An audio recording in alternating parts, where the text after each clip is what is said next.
Em nome do Pai, e do Filho, e do Espírito Santo. Amém. Quando Jesus se aproximava de Jericó, um cego estava sentado à beira do caminho, pedindo esmolas. Ouvindo a multidão passar, ele perguntou o que estava acontecendo. Disseram-lhe que Jesus Nazareno estava passando por ali. Então o cego gritou: Jesus, filho de Davi, tem piedade de mim.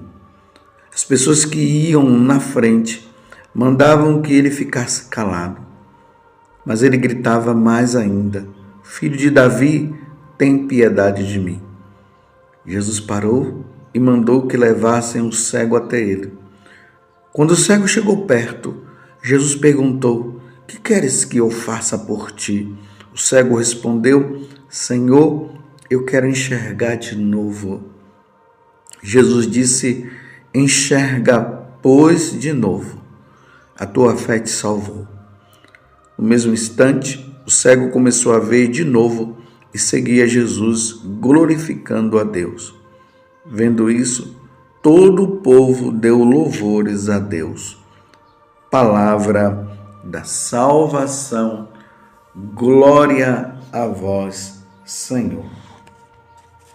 Meus irmãos e minhas irmãs, estamos no Evangelho de São Lucas, capítulo 18, do versículo 35 até o 43.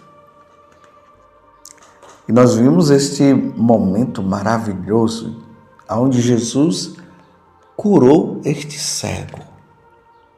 É importante notar que aqui, quando diz assim, quando Jesus se aproximava de Jericó, lembremos lá no capítulo 9, do versículo 51 do Evangelho de São Lucas, ali fala que Jesus, sabendo que tinha chegado o momento dele passar deste mundo para o outro, ou seja, de sair deste mundo e ir para o céu, ele tomou a firme decisão de ir para Jerusalém.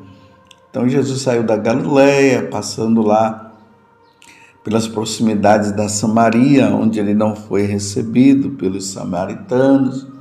Ele continua o caminho, agora ele está em Jericó. Então, quando fala que Jesus estava se aproximando de Jericó, porque Jesus também está se aproximando de Jerusalém, porque Jericó está bem próximo ali de Jerusalém, para ser oferecido em sacrifício pela nossa redenção. Chamada a última semana de Jesus, esse tempo. Desde lá, quando ele sai da Galileia indo para Jerusalém, é a última semana de nosso Senhor Jesus Cristo. Quando ele chega em Jericó, ele encontra esse homem cego.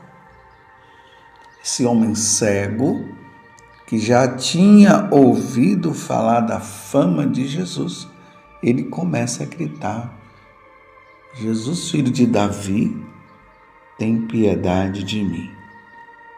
Ele queria enxergar, ele precisava enxergar de novo. E Jesus, quando ouve, embora estavam querendo não permitir que esse cego se aproximasse de Jesus, Jesus vai e faz essa pergunta: Que queres que eu faça por ti? Claro, que é que ele queria ser curado da cegueira. Então ele responde, o cego respondeu: Senhor, eu quero enxergar de novo. Jesus disse: Enxerga, pois, de novo, a tua fé te salvou. Este cego, meus irmãos, simboliza cada um de nós. Nós não podemos continuar na cegueira. Nós não podemos permitir que Satanás continue nos deixando cegos. E hoje, meus irmãos, nós precisamos enxergar como o mundo está. E precisamos olhar para Jesus e pedir: Senhor, tem piedade de nós. Se nós olhamos o mundo e nós olhamos a igreja, infelizmente nós vemos um mundo paganizado. A igreja deveria estar buscando a santidade, Nós, membros da igreja, parece não, nós vemos isso claramente. O paganismo está entrando dentro da igreja e a igreja está acolhendo o paganismo. Está entendendo? Nós não podemos ficar cegos a isso. E aí aquelas pessoas que querem viver piedosamente são perseguidas. E as que estão no relaxo são acolhidas. Por isso é necessário que nós leiamos hoje e meditemos a primeira leitura que está no livro dos Macabeus, no capítulo 1. E aí os versículos foram selecionados porque é muito grande a leitura, mas depois você pode ver a partir do capítulo 1 o que está acontecendo. Observem, meus irmãos, eu vou ler como está na primeira leitura, depois eu quero que você busque e leia também e medite, para você ver se isso não está acontecendo nos tempos de hoje. E nós não podemos ser cegos, não. Precisamos enxergar para nós irmos contra. Aqui diz assim: naqueles dias brotou uma raiz iníqua, Antíoco Epífanes, filho do rei Antíoco. Olha, está falando que apareceu uma pessoa, o filho do rei, que era uma pessoa muito má. Aí continuando, estivera em Roma como refém e subiu ao trono no ano 137 da era dos gregos. Naqueles dias apareceram em Israel pessoas ímpias. Então, quando diz assim, apareceu em Israel pessoas ímpias, lembremos que os israelenses, ou melhor, os judeus, eles eram pessoas fiéis a Deus, cumpriam os mandamentos da lei de Deus, ofereciam sacrifícios a Deus, ao Deus verdadeiro. Então veja o que é que vai acontecer. Naqueles dias apareceram em Israel pessoas ímpias que seduziram a muitos. Eles começaram a seduzir os israelenses, os judeus, levando os judeus a abandonarem os ensinamentos do Senhor. Que seduziram a muitos dizendo, vamos fazer uma aliança com as nações vizinhas, pois desde que nos isolamos dela, muitas desgraças nos aconteceram. Olha o que é que eles estão dizendo. Vamos fazer uma aliança com os pagãos. Nós católicos não fazemos aliança com pagãos. A nossa aliança é com nosso Senhor Jesus Cristo. Nós não podemos fazer aliança com os pagãos. É ou não é verdade o que está acontecendo hoje dentro da igreja? Os católicos fazendo aliança com os pagãos? Esse falso ecumenismo, onde se permite tudo, aliança com os pagãos? Essas palavras agradaram e alguns do povo entusiasmaram-se e foram procurar o rei que os autorizou a seguir os costumes pagãos. Foram buscar o rei para poderem seguir com os costumes pagãos. Edificaram em Jerusalém um ginásio, de acordo com as normas dos gentios, está vendo? Tudo de acordo com o paganismo. Aboliram o uso da circuncisão. Estou entendendo, meus irmãos? A circuncisão era uma prática que os judeus tinham, que aconteciam justamente ao 8º dia. Lembremos que Jesus ao 8º dia foi circuncidado, e ali eles se tornavam judeus. E aqui está dizendo o quê? Aboliram o uso da circuncisão e renunciaram à aliança sagrada. Estão entendendo? Como é que um pagão se torna católico, se torna cristão? Através do batismo. Então, como era que um judeu se tornava judeu? Através da circuncisão. Qual foi o pacto que eles fizeram? O pacto foi esse: aboliram o uso da circuncisão e renunciaram à aliança sagrada. Vocês estão entendendo? Estão entendendo que agora há um burburinho aí de que o batismo, a questão do batismo, já não há mais necessidade tanto de se batizar. Você lembra aquele bispo que disse que ele não batizava mais os índios porque não há necessidade? Como é que uma pessoa vai se santificar, vai se tornar santa, vai pertencer à igreja, vai se tornar filho de Deus, se ele não se batizar? Ide por todo mundo e pregar o evangelho a toda criatura. Quem crê e for batizado será salvo. É o mandamento de Jesus. Quem não crê já está condenado. Então aqui já está vendo uma aliança de não circuncidar, como já se ouve aí, né? Batismo sem conversão, sem mudança de vida. Porque na hora que a pessoa se batiza, ela se batiza porque ela mudou de vida, ela não quer viver o costume dos pagãos.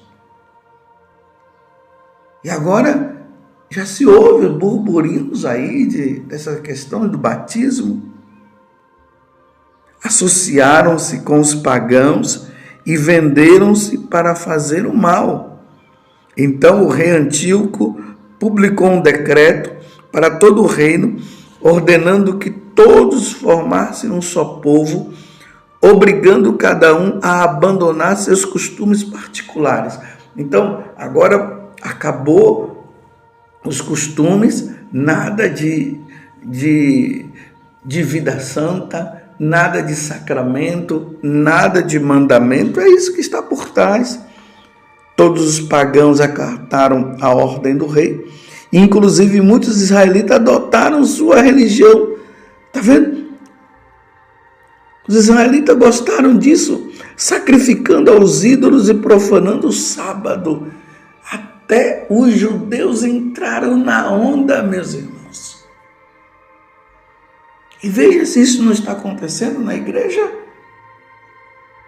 Os católicos adotando os costumes pagãos e achando que está tudo certo e que no final das contas todos irão se salvar. No dia 15 do mês de Casleu, no ano 145, Antíoco fez erigir sobre o altar do sacrifício a abominação da desolação. Ou seja, colocaram lá no altar de sacrifício um deus pagão. É a mesma coisa que da Igreja Católica tirasse o altar aonde Jesus é crucificado, é oferecido em sacrifício, tirasse o Santíssimo Sacramento e colocasse o Deus pagão. Está vendo esse falso ecumenismo que vai surgindo por aí? Aliança com as outras religiões, está tudo certinho, cada um no seu lugar, nada de pregação do Evangelho. Estão entendendo o que é que está acontecendo aqui? Fez erigir sobre o altar do sacrifício a abominação da desolação, e pelas cidades circunvizinhas de Judá construíram altares. E isso foi crescendo de Jerusalém para as outras cidades. Queimavam incenso junto às portas das casas e nas ruas.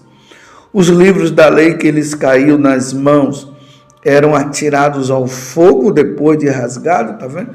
A Sagrada Escritura não tem validade. A aliança feita com os pagãos, a primeira coisa que eles vão dizer é isso: nada de Sagrada Escritura.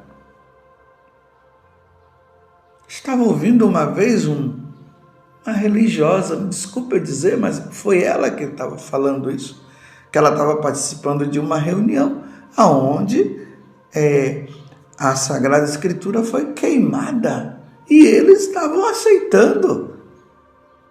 Era um encontro de católicos que estavam ali, de religiosos.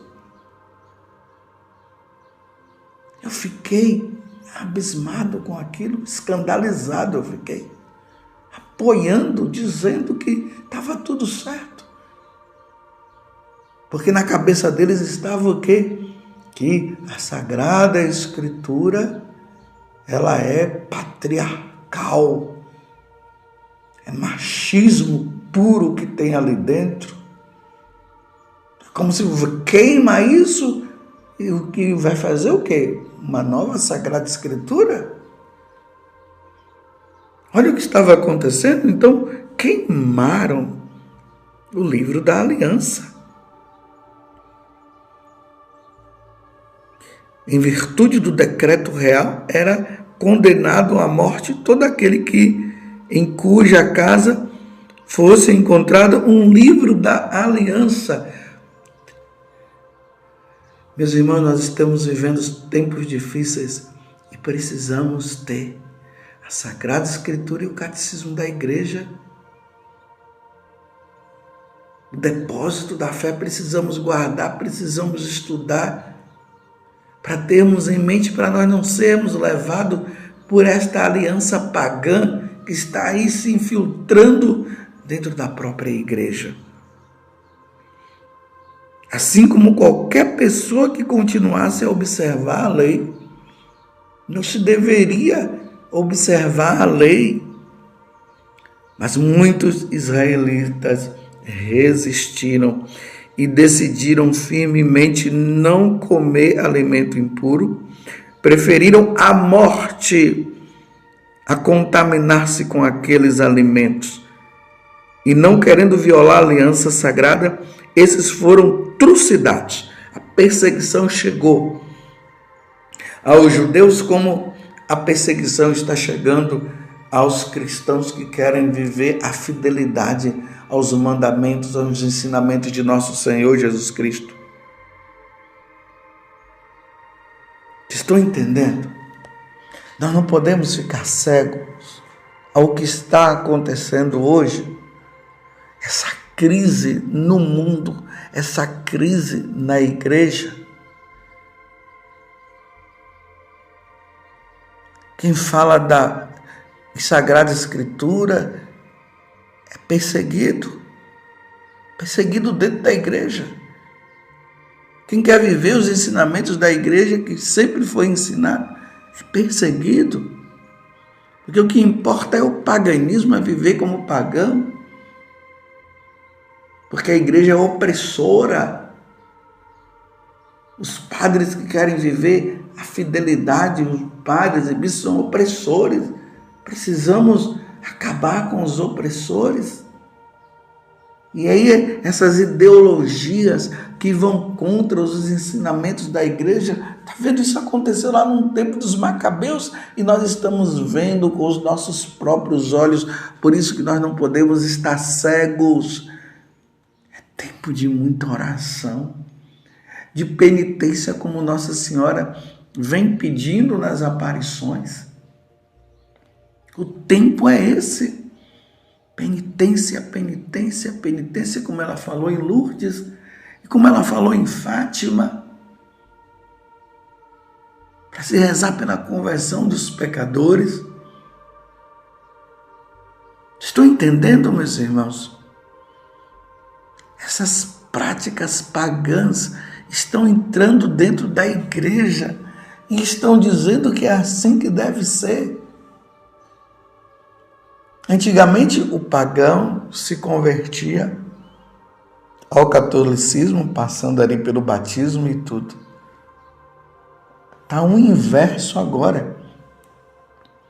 São os católicos, os cristãos, que estão se paganizando, estão se tornando pagãos, estão levando uma vida de paganismo, em vez de levar uma vida de santidade. Católico não faz aliança com pagão. Pelo contrário, são os pagãos que têm que se tornar católicos. Eu estou dizendo que tem. Porque, meus irmãos, é o mandamento, o envio de Jesus. Jesus mandou os apóstolos e disse: ide por todo mundo e pregai o evangelho a toda criatura. Quem crê e for batizado será salvo. Então tem que haver uma conversão. É preciso pregar, falar de Deus. Como Paulo disse na carta aos Romanos: se não houver quem pregue, quem é que vai ter fé? Quem é que vai crer se não houver quem pregue? Mas em meio a muita perseguição é preciso pregar o evangelho, é preciso anunciar o evangelho, é preciso viver o que a igreja sempre nos ensinou, desde nosso Senhor Jesus Cristo, passando pelos apóstolos, pelos santos padres, pelos santos que deram a vida. E precisaremos viver esta fidelidade à igreja, aos ensinamentos da igreja, aos verdadeiros ensinamentos da igreja, não os falsos ensinamentos. Não essa igreja que tudo é permitido. Não, essa não é a igreja de nosso Senhor Jesus Cristo. A igreja de nosso Senhor Jesus Cristo é a igreja da conversão, da mudança de vida, da santidade, da espera do Senhor que está próximo à vinda dele, de vivência do batismo, de vivência dos sacramentos, dos mandamentos, da pureza de coração, da fidelidade a nosso Senhor. Não uma igreja moderna, esse modernismo que tem entrado dentro da igreja com ensinamentos diferentes. É o que aconteceu aqui no tempo dos Macabeus, fazendo aliança com os pagãos. Nós não podemos fazer aliança com os pagãos. Os pagãos, sim, precisam se converter. Você entendeu? Louvado seja nosso Senhor Jesus Cristo, para sempre seja louvado, e a sua mãe, Maria Santíssima.